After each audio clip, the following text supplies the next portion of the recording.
sebenarnya ini apa.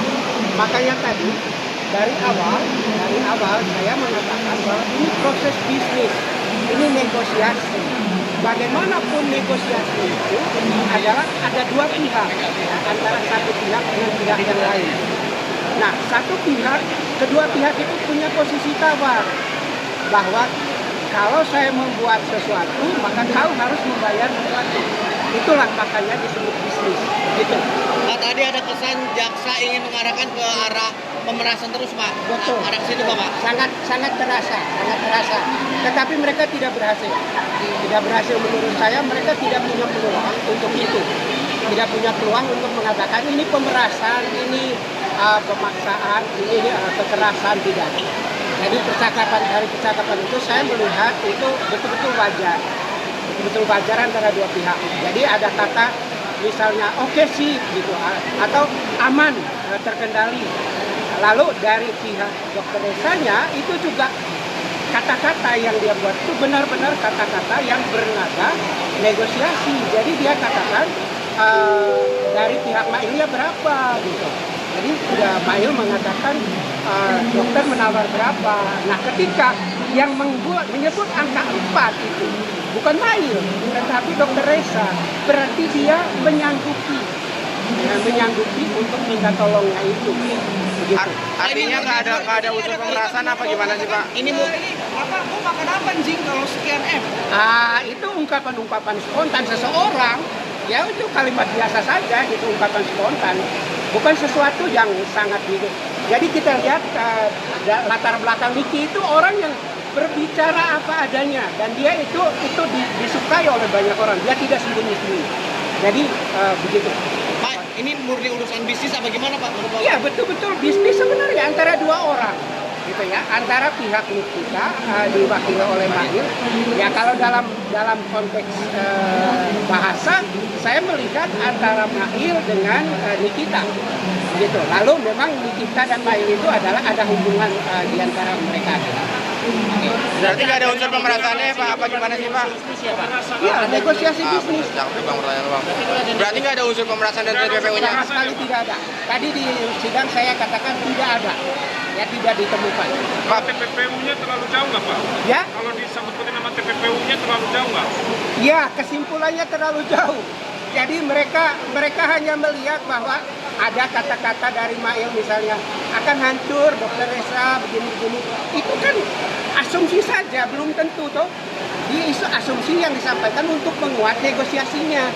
Jadi seseorang kalau mau negosiasi dia akan menyampaikan fakta atau menyampaikan opini dan opini-opininya itu didukung oleh argumen yang kuat. Nah, dan salah satu argumennya asumsinya bahwa bisnisnya akan hancur kalau seseorang akan ungkap. Faktanya memang ada dua hal itu dan dua hal itu dinegosiasikan supaya tidak dibicarakan di depan itu. Makasih, Pak. Oke. Atau saya akan melaporkan kamu kepada pihak yang berwajib. Saya akan menunggu kamu di jalan atau apa yang membuat seseorang merasa terancam jiwanya, ya, jiwa raganya. Nah, kata-kata seperti itu saya tidak temukan di dalam percakapan ini. Tetapi yang terjadi adalah tawar-menawar. Karena seseorang punya masalah, yang lain mau menolong, tapi tolongnya itu dengan sesuatu, dengan bayaran. Tidak dalam dunia bisnis tidak ada tolong yang gratis. Itu pendapat saya. Oke, itu pendapat ahli ya? Ya. Oke, dilanjutkan dengan saya. Izin yang mulia melanjutkan sedikit saja. Ahli, saya ingin bertanya terkait ada kalimat yang mengatakan abu-abu, misalkan seperti ini. Tapi pada kenyataannya ada salah satu orang itu memang kenyataannya seperti itu. Saya mau menjelaskan misalkan makna daripada abu-abu itu seperti apa? Abu-abu itu dalam bahasa Indonesia maknanya banyak. Abu itu satu warna.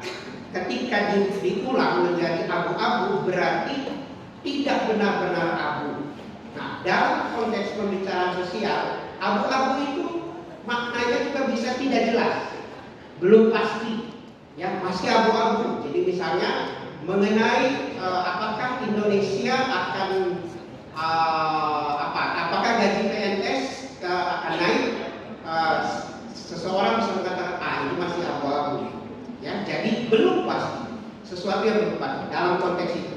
Nah, kalau dalam soal warna, penggunaan kata abu-abu itu melemahkan makna kata abu. Ya, pengulangan itu melemahkan makna kata abu itu sendiri. Jadi memang abu tapi tidak benar-benar abu.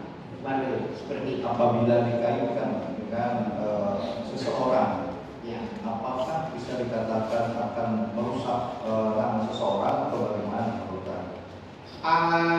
Bergantung pada konteksnya, konteks kalimatnya, dan bergantung pada makna secara umum.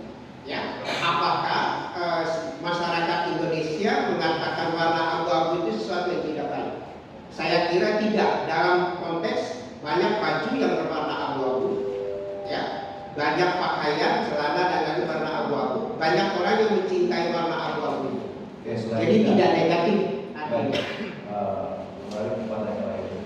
Apabila ada seseorang, misalkan orang tersebut itu pada kenyataannya adalah kurus, misalkan pada kenyataannya itu ada ibunya berurusan dan lain sebagainya, terus dikatakan sama seseorang bahwa itu sebenarnya seperti itu, begeng, kurus, berurusan, tapi pada kenyataannya orang tersebut adalah seperti itu. Apakah itu masuk ke dalam bahasa Indonesia ya?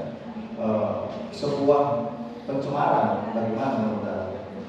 Ya, konteks kalimatnya ya.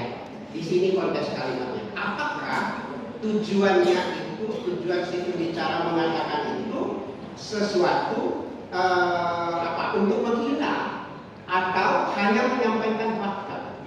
Hanya menyampaikan fakta ya. Terkait tadi saya menarik dengan masalah tadi pengancaman dan pemerasan.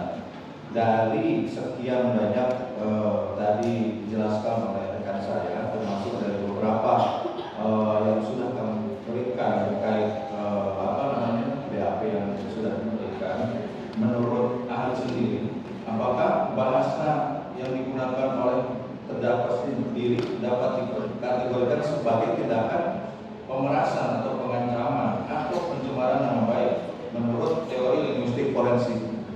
Ya, saya ingin klarifikasi dulu. Yang disebut terdakwa itu siapa? Nikita Mirjani. Ya, kalau saya lihat percakapan